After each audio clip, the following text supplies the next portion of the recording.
I bought my home in South Austin back when this part of town honestly felt like the edge of Austin.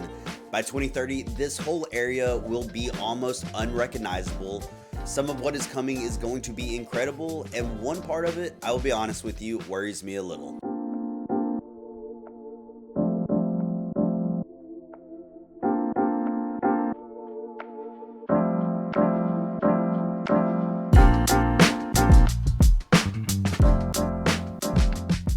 Hi, I'm Brandon Holley with Holley Homes Realty right here in South Austin.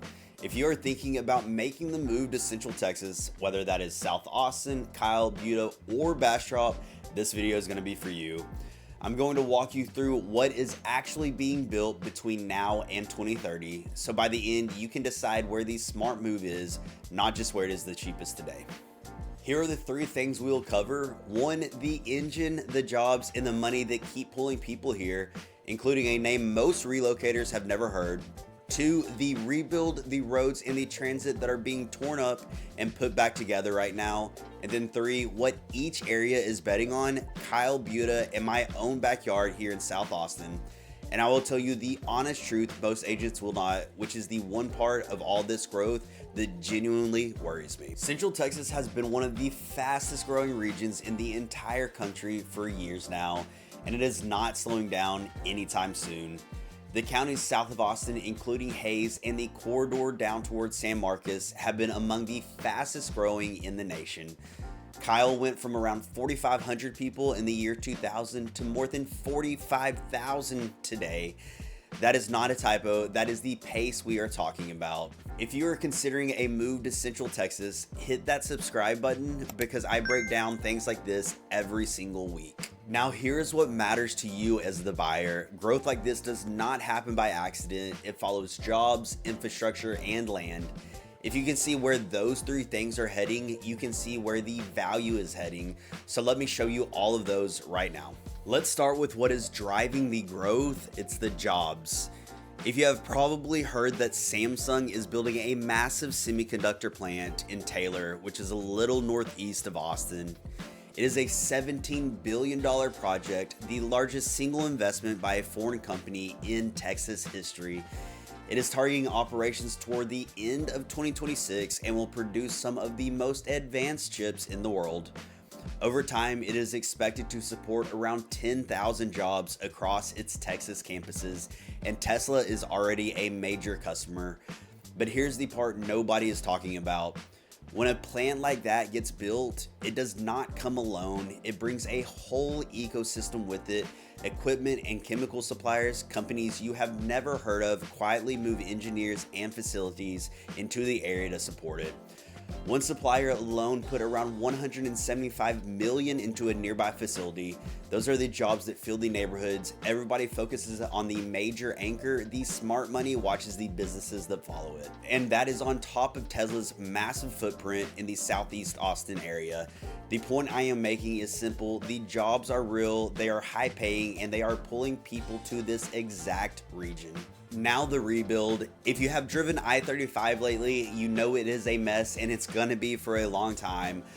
But what they are building is a genuine transformation. They are removing the old upper decks, lowering the main lanes, adding non-tolled managed lanes, and even building green space right over the highway. It is a multi-billion-dollar rebuild called the Austin Cap and Stitch Project, and the entire corridor is targeted for completion around 2033.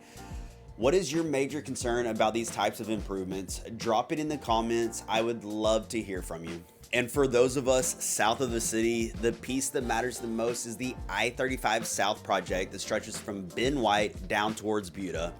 That is the road South Austin, Buda, and Kyle commuters actually use every day, and it is getting new managed lanes. On top of the roads, Austin's voter-approved light rail is still moving forward, with construction potentially starting around 2027 and service targeted for the early 2030s.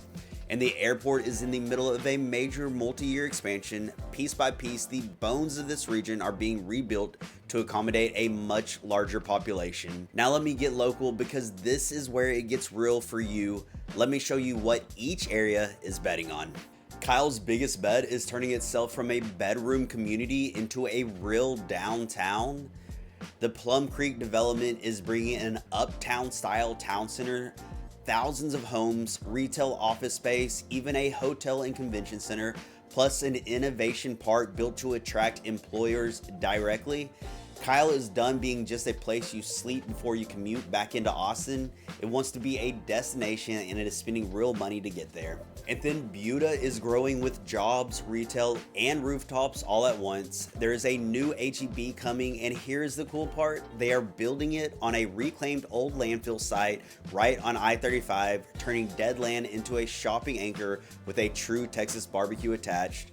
Construction is set to start on that project later in 2026.